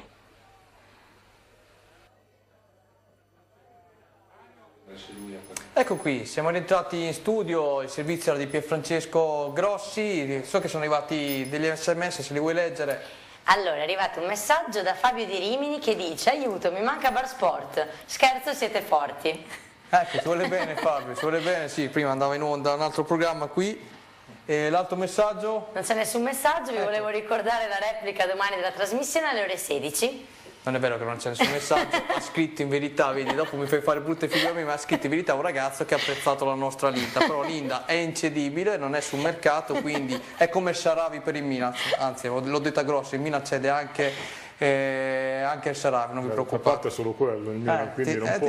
Ti ringrazio, ricordi tu qualche anno fa sei stato in Serie B però, ricordatelo. 2006-2007. Bravissimo. Dopo aver vinto il campionato. Ah, la Coppa l'hai fatta vedere a cani e porci, va bene. Allora, se io chiedo a Stefano se mi prepari tanto le interviste della partita del dopogara tra Sant'Arcangelo e Pro Patria, per Francesco l'ultimo commento ovviamente relativo alla partita. Andiamo un attimo, prima di far vedere le interviste, alle dichiarazioni che ha fatto anche Filicano a fine partita. Filicano l'ha detto, ha detto forse non meritavamo di vincere così ampiamente, però comunque la Pro Patria ha mostrato il suo maggior valore. Sì, decisamente Filicano ha detto al di là del risultato, ecco, credo abbia vinto la squadra che ha espresso un calcio migliore. Allora ecco quello che dicevamo prima, effettivamente la Pro Patria ha dimostrato di essere di caratura nettamente superiore. Come dire, in un qualche modo non c'è stata partita ieri, ecco, se vogliamo dirla in maniera molto chiara. Sant'Arcangelo avrebbe potuto cercare così di rifarsi, se Anastasi non avesse sbagliato un gol nel primo tempo, un altro nel secondo, forse qualche speranza in più si sarebbe riaccesa, però effettivamente contro una squadra del genere non c'era nulla da fare, come dicevamo, e come lo stesso Filicano anche ha poi ammesso a fine partita. Ecco, questa è una squadra che si giocherà decisamente il campionato, anzi forse in assoluto la migliore perché gioca anche molto bene, al di là di quello che riesce poi a concretizzare. Ecco, io direi, se Stefano è pronto, di lanciare subito l'intervista a caldo ai protagonisti e poi rientriamo in studio, parliamo di Follia e Bellaria. Sì, fa sempre male un risultato così pesante in casa davanti ai nostri tifosi. Ho visto gente andare via prima dallo stadio, la cosa mi è dispiaciuta. So che abbiamo dato una delusione, ma so anche che i ragazzi hanno dato tutto quello che avevano e il risultato è sicuramente pesante, però non penso che sia così per le qualità che abbiamo, per le qualità che abbiamo provato a mettere in mostra. Penso che poteva essere un po' meno pesante sicuramente. Non conta nulla nell'economia della partita, non conta assolutamente niente. preferivo prendere gol sul primo rigore e che non perdevamo 5-1, ma provavamo a giocarcela. Ma sul quarto mi è uscita la palla proprio in uscita e mi è rimasta dietro, quindi non sono più riuscito a trovarlo. Un errore. 5-1 pesantissimo che non ci sta, soprattutto in un momento così che le cose non vanno bene. Questa sconfitta potrebbe darci ancora più sfiducia, dobbiamo essere bravi già da martedì a partire e via, andare a riprendere la fiducia, quello che abbiamo avuto fino adesso negli anni scorsi, tanto siamo sempre noi, quindi non è che cambia. Lavorando, credere nei nostri mezzi perché li abbiamo qualità, abbiamo corso, abbiamo temperamento, abbiamo tutto. Purtroppo è un periodo che facciamo veramente fatica, nonostante credo che oggi abbiamo fatto meglio sia di Forlì che anche di Rimini, però purtroppo ci è andata male. Ma intanto non ci vogliamo abituare, vogliamo crearci tutte le settimane i presupposti per cercare di fare delle buone prestazioni e dei punti. E credo che questa settimana sia stata su questa falsariga, abbiamo preparato bene la gara e giocata ancora meglio, credo, perché al di là del 5-1 mi sembra che oggi ha vinto la squadra che ha fatto di più, che è stata più positiva, che ha avuto più qualità, che ha fatto le cose migliori. Poi si può discutere sulla proporzione del risultato, sugli episodi, ma credo che sul fatto che abbia vinto la squadra che oggi ha giocato meglio non ci siano dubbi. Pesante anche numericamente contro la squadra però probabilmente più forte di questo campionato. Sì, abbiamo preso troppi gol, insomma, per come è andata la partita, anche se negli episodi siamo mancati e la Patria ha meritato il vantaggio, magari il risultato è un po' troppo ampio. Quale gol ha fatto più rabbia, magari per errore individuale? No, il gol che ci ha ammazzato credo sia stato il quarto, perché fino al 3-1 comunque eravamo in partita. E il pareggio di Anastasia aveva magari illuso un pochino, si pensava di poter cambiare il corso della partita? Beh, secondo me eravamo stati bravi anche dopo, anche se eravamo sotto di un gol e 2 gol, comunque eravamo in partita e nel secondo tempo avevamo creato un tiro di Dario, un'altra occasione, quindi c'erano i presupposti per accorciare le distanze. Dopo il quarto gol con la partita è definitivamente scesa. Ma che cosa manca fondamentalmente a questa squadra, al di là dell'attacco che fatica così tanto? Beh, mi sembra che i numeri sono quelli, i 5 gol presi oggi sono un episodio, secondo me rimarranno un episodio, è l'attacco che è sterile, questo indubbiamente sia quando abbiamo creato occasioni, quando non le abbiamo create abbiamo fatto pochi gol e questa è la difficoltà più grossa. Ecco Luca, ultima dichiarazione di Filippo Masolini, attacco sterile. Ieri mancava Pieri infortunato, Beatrizzotti ancora out, ha giocato Graziani che ritornerà, assicuriamo i tifosi a Sant'Arcangelo domenica prossima nella trasferta delicata contro il Milazzo, giocava Canini che non giocava dal primo minuto dalla prima partita con il Bassano.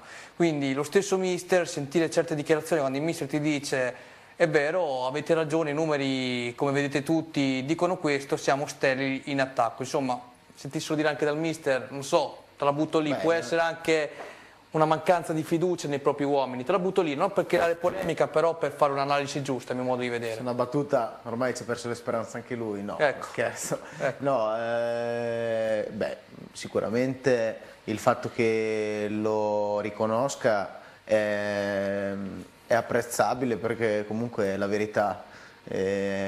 Dall'altro lato ovviamente la verità non si può nascondere e questi dati che abbiamo detto fino adesso sono i dati alla mano che insomma il Sant'Arcangelo fa molta fatica a segnare, penso sia il peggior attacco, se non sbaglio il peggior attacco del campionato, quindi insomma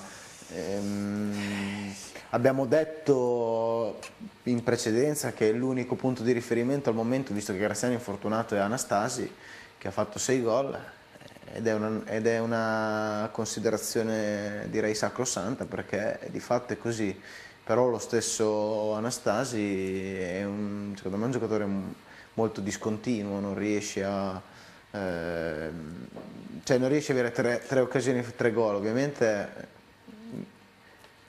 è così, cioè nel senso non tutti riescono a far gol ogni occasione che creano, però insomma il bomber manca, ieri tra l'altro Anche Nardi, che è un portierone per questa categoria, ha fatto 2 o 3 errori micidiali, ecco, questo lo vediamo adesso.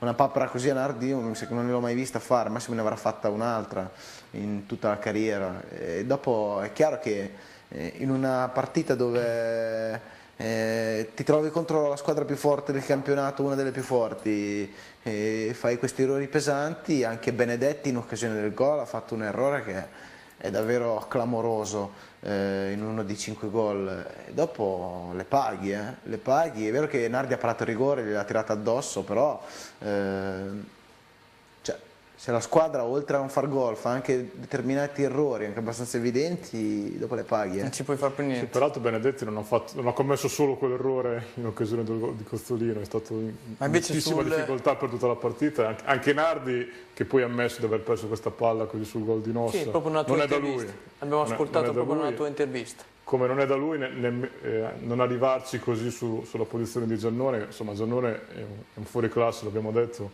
però evidentemente è partito con un momento di ritardo. Lì Luca, lo può dire anche Luca, lì forse è stato lo slancio con la gamba che l'ha tradito un po', come diceva anche Pierfrancesco, si è tuffato un po'. Tu sei un portiere, no? Diciamo scarso, però sei un portiere. Portiere d'albergo notturno, abbiamo detto. Ricordi un po' a Stutillo Malgioglio, secondo portiere dell'Inter negli anni 88, 89, 90. Ho fatto 2 cappelle anch'io sabato, quindi... Contro chi? Contro Germano. Quindi quanto avete perso? 4-2. Buono, dai, hanno un ottimo portiere, devo dire. Quindi... La Sanchez è disperata, già il fatto che mi facciano giocare. Vuoi lanciare un appello per la Sanchez? No, assolutamente no.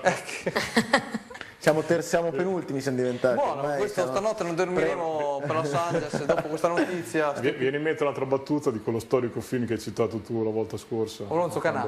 Esatto, quando gli si dice mister ci ha fatto prendere altre 4 papine. Sono situazioni decisamente imbarazzanti. Ma perché il mondo sta cambiando. Chiedo a Stefano di prepararmi il secondo spot pubblicitario. Intanto vado avanti con te, volevo farti proprio quest'ultima domanda su Sant'Arcangelo e poi passiamo a Forlì. Ultima domanda e chiudiamo. Quindi... Sintetico. Come dicevo, è che imbarazzante no, che... aspetta, fammi fare la domanda. Scusa, sai che procedo le domande perché conosco le risposte. No, aspetta, chiudiamo il discorso del Sant'Arcangelo e poi dopo Stefano manda gli spot e rientriamo in studio e parliamo del tuo Forlì.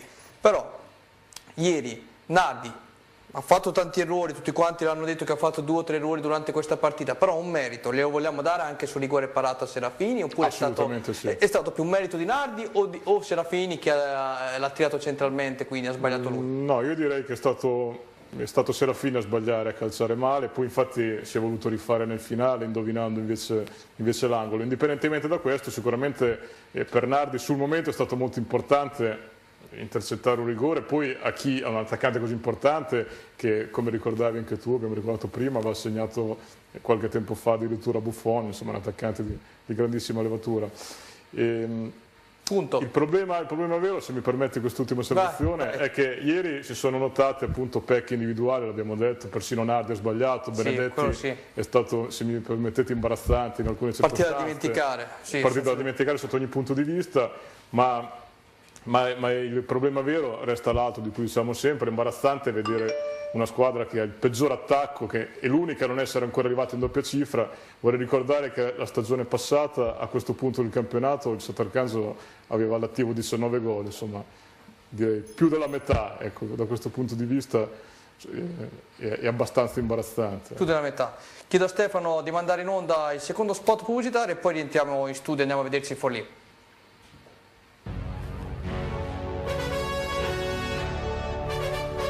Ristorante Le Due Torri a Toriana, Infoline 0541 67 5506.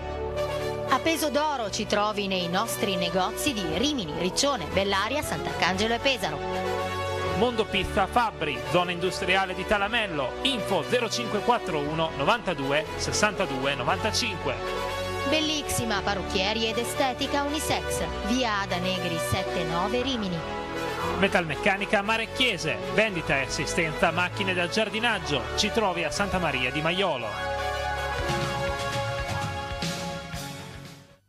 Eccoci qui, ringraziamo sempre i nostri sponsor che appaiono in sovraimpressione poi in questi formati spot 2 volte nel corso della nostra trasmissione. Adesso, come detto, andiamo a parlare del Forlì, piccola introduzione, ma proprio breve, non ti prego un libro scolastico, ti prego breve.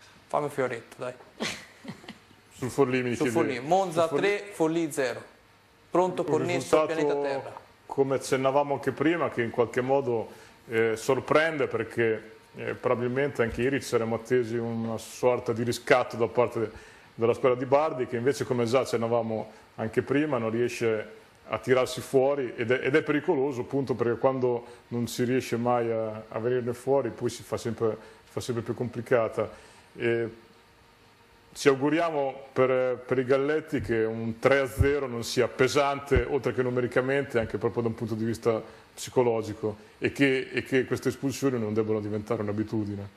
Ok, io chiedo a Stefano intanto di prepararmi il servizio della partita, un commento anche tuo sulla sconfitta del Forlì. Sintetico, ti aspettavi questa netta vittoria del Monza per 3-0 addirittura contro questo Forlì che è rimasto anche in 9 uomini, occorre dirlo. Quello è, diciamo, l'aspetto un pochino più curioso, se vogliamo, perché fino a che le due squadre hanno giocato a parità numerica la partita stava 0-0. Dopo l'espulsione del primo giocatore del Forlì, fatto gol vita, poi c'è stata l'espulsione anche di Sabato per doppio giallo, dopo da lì si è complicata. Il Forlì ha preso, mi sembra, 3 gol in 8 minuti, una roba del genere. Esatto. Quindi è vero che magari il Forlì non è partito con il piglio giusto, però secondo me gli episodi sono stati, l'hanno penalizzato abbastanza, ecco. Concordo. Da notare che mentre... Fa vedere queste immagini! Perché? Fate vedere queste immagini! Sì, no, dimmi.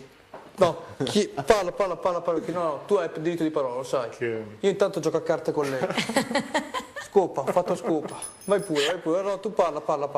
No, che il problema è forse anche che Petrascu ha sbagliato nuovamente un'occasione importante. Esatto. E a questi livelli contano poi. Quella è stata clamorosa. Questo volevi dire? Esatto. Ok, ha ragione, Francesco ha ragione. Ha ragione, sì. Così come si era mangiato subito il gol, l'ha fatto anche ieri, questo conta tantissimo. Finito. Posso? Lanciamo il video della partita di Monza-Forlì. No, Monza Forlì. Di Monza si gioca Monza-Forlì, parte subito forte la formazione di casa, cross di Franchino, arriva botta sicura Gasparroni, conclusione, deviazione in calcio d'angolo, si salva la retroguardia ospite. Dalla parte opposta Petrascu prova a mettere i brividi alla porta difesa da Castelli, ma è bravissimo quest'ultimo a negare il gol al rumeno e si rimane sul risultato di 0-0. Dalla parte opposta ancora il Monza che prova a spaventare la difesa ospite, ci prova Vita con questo traversone, Gasparroni viene anticipato e chiuso ottimamente dalla retroguardia romagnola. Si rimane dunque sullo 0-0. Poi il Forlì sul fine del primo tempo capita Bonaventura questo pallone, incredibilmente l'attaccante a botta sicura spara sul fondo e nella ripresa il Monza si rende nuovamente pericoloso nell'area avversaria. Gasparroni mette a sedere l'avversario, poi alla conclusione deviata Ginestra è superlativo a negare il gol a quest'ultimo.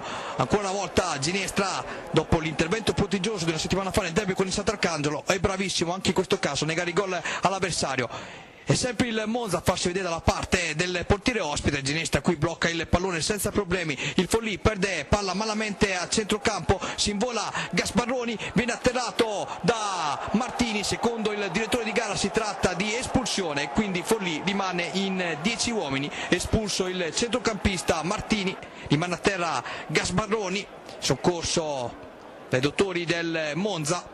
Calcio di punizione proprio Gasparroni, va alla battuta, conclusione alta che non spaventa la porta difesa dal bravo Ginestra.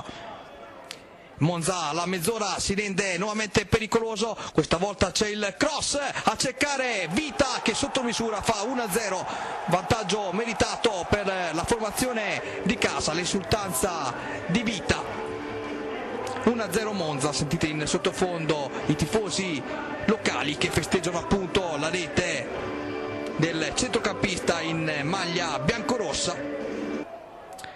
È sempre il Monza a fare la partita, qui se ne va Finotto, conclusione, ribatte Ginestra, ancora Finotto, ma nulla di fatto e poi dalla bandierina nasce il 2-0 per il Monza, Finotto a botta sicura, conclusione splendida, il 2-0 Ginestra nulla può. Raddoppio dunque dei padroni di casa. Massa festeggia nel migliore dei modi Finotto, fa 2-0 per il Monza contro un Forlì. Rimasto addirittura in 9 uomini per l'espulsione anche di Sabato. Pallone in serie di finte, mette a sedere Ginestra e poi deposita il pallone in rete. Davvero strepitoso l'ex giocatore di Torino, Juventus e Sampdoria che mette la parola fine al match, 3-0 tra Monza e Forlì. Quindi 3-0 tra Monza e Forlì, mentre chiedo a Stefano di prepararmi proprio le pagelle della partita che adesso andremo a leggere. È stata una partita da dimenticare, eccola qui la pagella. Pierfrancesco, dammi una mano, un commento veloce. Ginestra è forse l'unico a salvarsi, gli altri addirittura sono l'espulsione appunto di Sabato e Martini. Forlì è stato ridotto negli ultimi minuti addirittura in 9 uomini. Assolutamente da censurare, mentre Mordini ed Evangelisti continuano a fare molto bene a centrocampo. Il problema, diciamo prima, è che se Petrascu sbaglia chiaramente sono dolori, così come se Bonaventura non riesce a segnare. Però una squadra che ha un potenziale notevolissimo, l'abbiamo detto più volte, e quindi anche se talora può inciampare, può sempre riprendersi. Non è facile, lo ripeto, quando si incespica così tanto, però sicuramente saprà riprendersi nonostante questo passo falso così pesante, oserei dire così pesante. Ecco, mentre chiedo a Stefano di prepararmi il servizio della partita del Bellaria, l'ultima domanda per Francesco. Ginestra si dimostra ancora una volta portiere decisivo, grande intervento nell'unico che ha fatto nel derby domenica scorsa contro il Sant'Arcangelo, ancora una volta si è visto come dall'immagine del primo tempo ha salvato il risultato in un paio di occasioni. Sì, questo sicuramente, perché Ginestra direi che è uno dei portieri più significativi in questa categoria, quindi su questo non ci sono dubbi. Dotarsi di portiere così importante è segno che si vuole, anche questo segno che si vuole probabilmente portare avanti il campionato di un certo livello.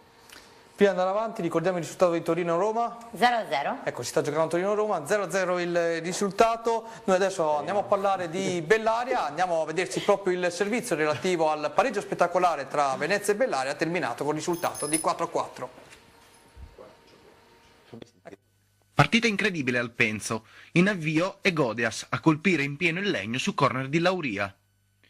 Il Bellaria al primo affondo passa in vantaggio. La conclusione di Fiore viene rimpallata, la sfera carambola su Bernacci che mette in mezzo. Fallo di mano, primo rigore della gara. L'arbitro ne fischierà 3. L'Airone prende la rincorsa, decide il cucchiaio e inganna Morò, 1-0. I lagunari sono più intraprendenti. Cross dalla destra di Campagna, incornata di Maracchi, accarezza l'esterno della rete. Il Venezia insiste con Godias, che si gira di mestiere e sfiora la rete per questione di centimetri. Per i padroni di casa non sembra essere giornata. Pennellata di Bertolucci, colpo di testa di Godias e riflessi felini di Rossini che arpiona. Il numero 1 biancazzurro si ripete poco più tardi sulla botta di collo violentissima targata Maracchi. Al 29esimo il Venezia pareggia le redini. Campagna la mette in area, Fiore si oppone, ma la sfera carambola nei piedi di Lauria che vince un contrasto e pesca da Pollonia. Il giovane attaccante ha tempo e spazio per gonfiare la rete, 1-1. I padroni di casa ribaltano il copione.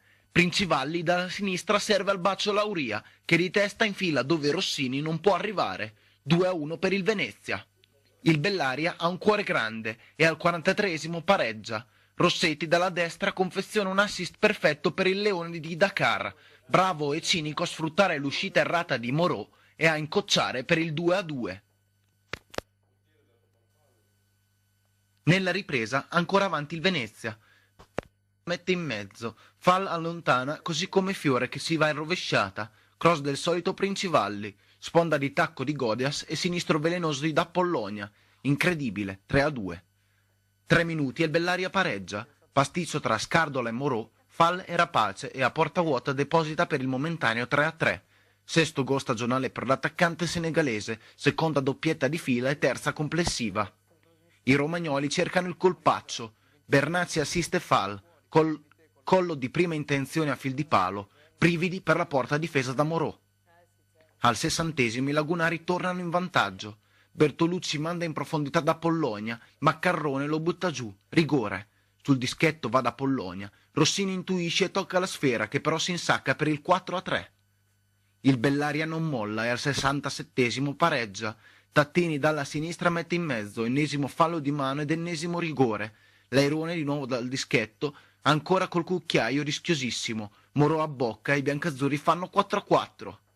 Ma nei minuti finali i biancazzurri rischiano l'incalcolabile. Sponda del solito Bernacci, destro a giro di Fall e questa volta bravo Morò a deviare sulla traversa. Risultato finale 4-4 e il Bellaria non molla mai. Il Bellaria non molla mai. Fall è venuto qui lunedì scorso, ha fatto 2 gol. Rossini è venuto qui, ha segnato la domenica dopo. Baldinini è venuto qui, è scarso, lo sappiamo, quindi non ha segnato. Però, insomma, un Bellaria, come dicevi tu, non molla. 4-4 su un campo importante come quello di Venezia. Grande prova degli uomini di Pepe. Grande prova degli uomini di Pepe che... Intanto chiedo a Stefano se ci fa vedere, mentre tu parli, anche la pagella del Bellaria. Tanto tu vai avanti. Sì, grande prestazione per gli uomini di Pepe che hanno dimostrato nelle difficoltà di sapersela cavare sempre e hanno mostrato grande cinismo. Allora io prenderei un lato positivo e un lato negativo. Il lato positivo è che appunto hanno dimostrato grande determinazione, sotto porta hanno sfruttato al massimo le occasioni create. Abbiamo visto il colpo di testa di Fall, abbiamo visto i 2 cucchiai di Bernacci, dopo parleremo di questa sua moda pazza. Poi abbiamo visto insomma tutti i gol, l'altro gol su regalo di Scardola e Morò. Ecco, volevo dire, il lato positivo è il fatto che il Bellaria ci sia e faccia gol. 2 gol di Bernacci, 2 gol di Fall, 2 giocatori che si intendono a perfezione. Bernacci si vede anche nel servizio, fa numerose sponde, ci mette grande esperienza, è vero, ha fatto 5 gol, 4 su rigore, però è un giocatore importantissimo perché manda l'uomo in profondità, e Fall è il giocatore perfetto per attaccare lo spazio, per andare in velocità e per fare male alle difese avversarie. A proposito di difese, lato negativo che è stata una partita, tantissimi errori sia per gli arancio-nero-verdi sia per il Bellaria. Il Bellaria, io vedo qui 2 errori clamorosi. Il primo è nel gol di Lauria, giocatore tra l'altro molto basso, lasciato completamente solo nell'area piccola. Molto basso, sono i tipi che piacciono a Linda. Sicuro? Lasciato completamente solo nell'area piccola. Questo è il commento tecnico più interessante della serata, e sicuro. Sul lancio di Principali lasciato abbandonato lì nell'area piccola. E qui vediamo anche le pagelle, Rossini 6,5, Fall 7,5, Bernacci altro voto importante 7, quindi hanno giocato tutti bene gli uomini più importanti del Bellaria. Sì, volevo dire l'ultima cosa sull'altro errore, un'altra ingenuità abbastanza evidente, che è quella di Maccarrone, che in occasione del 4-3 del Venezia, insomma lì si avventa da Pollonia in maniera un po' sconsiderata e l'ha buttato giù, rigore netto, insomma comunque. E da parte del Venezia si commenta da solo, Morò e Scardola che non si intendono tra di loro, e Fall che lì, anche come vediamo qui Morò esce a vuoto, nell'altra circostanza, nel gol non mi ricordo neanche quale, sono talmente tanti gol, c'è Morò e Scardola che non si intendono tra di loro, insomma degli errori anche molto molto gravi. E del Pagelle si conferma, come dicevo prima, lo stato di forma eccellente di Bernacci e di Fall. Fall che tra l'altro ha fatto 4 gol in 2 partite, non si è mai visto, no scherzo, commento giusto per che è un amico, lo salutiamo, tanto non ci sta guardando. Esatto. Pepe 6,5. Pepe 6,5 sta dimostrando qui di fare un grande lavoro, come dicevo prima, è un allenatore che ha voglia di emergere, un allenatore che ha fame, ha voglia di fare bene, lo sta facendo con un modulo tra l'altro anche abbastanza sperimentale, cioè non siamo abituati a vedere questo 3-4-1-2 che adesso va molto di moda, questa difesa 3 diciamo va di moda, con un centrocampo un pochino più folto, la sponda, il gioco fatto soprattutto su Bernacci che è appunto il pilastro di questa squadra, e poi come dicevo prima manda in profondità gli attaccanti esterni che giocano un pochino più sull'esterno, in questo caso Fall in questo caso fall. Niente, c'è da dire che appunto Pepe sta facendo un grande lavoro, abbiamo detto come ha amalgamato bene subito il gruppo con questo ritiro che prima doveva essere in un posto poi in un altro, grande lavoro, la squadra che si intende alla perfezione, e volevo ricordare anche quanti saranno, una decina più o meno, i giocatori che non hanno ancora mai visto il campo, non sono mai entrati. Questa è la dimostrazione della importante, rosa ampia che poi verranno tagliati. E aggiungiamo sempre... Aggiungiamo sempre per dire di quanto Pepe stia facendo un buon lavoro, che impostare una difesa 3 in così poco tempo non è facile. Noi effettivamente eravamo un po' scettici quando lui stava lavorando su quella in occasione di quel ritiro che ricordava Luca. Invece le cose stanno funzionando abbastanza bene, al di là degli errori che sottolineavamo, ma non dimentichiamo che ieri mancava anche Gerolino. Insomma, no? Sì, ieri Gerolino, quindi giocatore importante. Quindi un commento veloce su Bernacci, Cucchiaio. Sintetico perché sennò vado a casa a dormire. Beh no, su questo volevamo semplicemente annotare che Bernacci è un giocatore strepitoso, perché avere il coraggio di ripetere il Cucchiaio così addirittura nella stessa partita dopo che l'aveva già fatto così in questo campionato, e considerando quanto scotti ogni palla per il Bellari in attacco così, penso che sia strepitoso, insomma solo da lodare questo giocatore, importantissimo sotto ogni punto di vista. Punto. Veloce? Sì, no, aggiungo che oggi ho sentito l'attaccante, mi ha detto che in occasione del primo rigore ha dichiarato, insomma, che l'aveva già preannunciato ai compagni di voler battere così. Come spesso fa. Come spesso fa, come lui fa. Come lui fa. Nel secondo mi ha detto vuoi che Moro vada a pensare che io faccio un altro Cucchiaio? L'ha fatto, ha rischiato, perché tra l'altro stava 4-3. In una partita così pazza con 8 gol, non si sono mai visti. Lui è pazzo.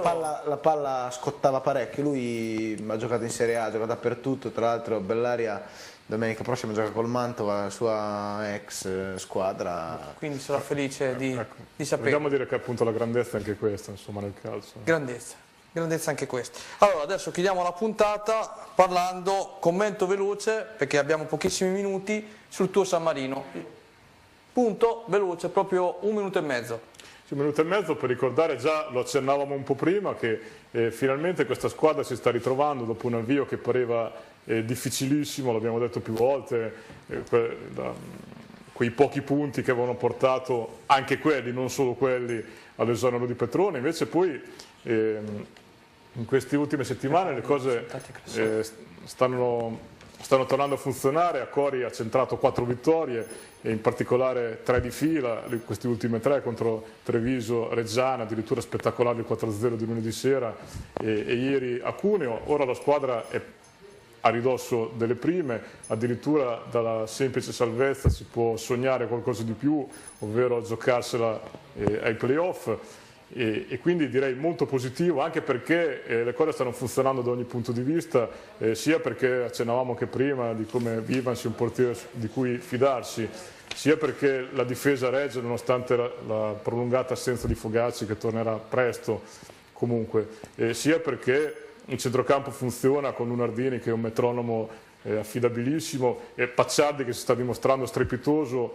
sia per grinta, sia per quello che sa fare a centrocampo, sia per quello che eventualmente sa fare anche in difesa, sia per i gol, sia addirittura per gli assist, e sia perché in attacco finalmente Coda ha ritrovato finalmente il gol, e Dumbia ed esplosivo. Quindi finito, punto. Ok, io chiedo a Stefano se ci può illustrare. Mi stavo sbarazzando qua perché Osvaldo ha fatto gol, la Roma sta vincendo. Ha segnato Osvaldo 1-0. Sappiamo che a Linda piace Osvaldo. Infatti, a chi è che non piace Osvaldo? Cioè. Roma 1, Torino 0, a me non piace. Ecco, quindi finalmente anche Zeman potrà sorridere. Sì, ci possiamo concentrare, ecco, risultati. Leggi pure Linda. Albino Leffe Lumezzane 1-2. Sì. Cremonese Pavia 0-1. Sì. Cuneo San Marino 0-1. Feralpi Salò Portogruaro 2-2. Sì. Reggiana Tritium 4-0. Trapani Subtirol 4-0. Treviso Como 2-2. Entella Carpi 1-1 e Lecce riposa. Ha riposato, è in pace. Ecco, se mi permetti... Fermo! Basta. Classifica, leggi la classifica. Via, Lecce 26, Carpi 21, Trapani Entella 18, Lumezzane Pavia 17, Portogruaro San Marino 16, Como Sud Tirol 15, Cremonese, Reggiana, Feralpi Salò e Cuneo 12, Tritium 4, Albino Leffe 3, Treviso 2. Quindi la Salò non esiste più. Perfetto, rientriamo in studio che facciamo, so che tu volevi dire un commento Pierfrancesco, però proprio veloce, questa è la scaletta con Pierfrancesco Grossi, inutile seguirla, dimmi tu, vai. No, se mi permette un istante, solo per dire che l'imbattibile Lecce ha conosciuto la sconfitta così non ieri nel recupero contro Lumezzane, nel recupero infrasettimanale, quindi anche le grandissime a volte possono cadere. Perfetto, dopo questa notizia dormiremo tutti più tranquilli questa sera. Allora ricordiamo domani ricordiamo che c'è replica della trasmissione alle 16.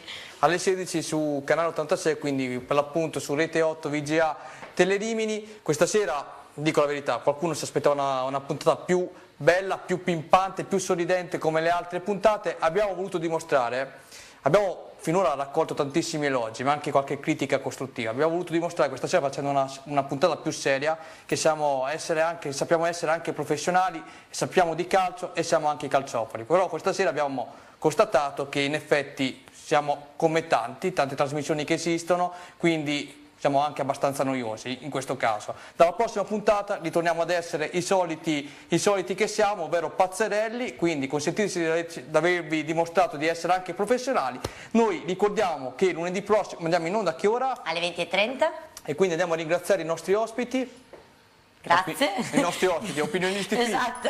Allora. Grazie per Francesco e grazie Luca. Grazie a voi. Aspetta, diciamo meglio, grazie a Pierfrancesco Grossi. Avevo capito che c'era poco tempo. Ecco. E a Luca Filippi. Ricordiamo sempre che Luca è single, io sono single, Linda è impegnata, Pierfrancesco è impegnatissimo. Salutiamo anche Daniele Manuelli di dnamilan.com, lo ricordiamo per tutti coloro che volessero collegarsi con un sito del mio, dnamilan.com che è del sottoscritto. Noi vi salutiamo, buona serata a tutti, ci vediamo lunedì prossimo. Ciao.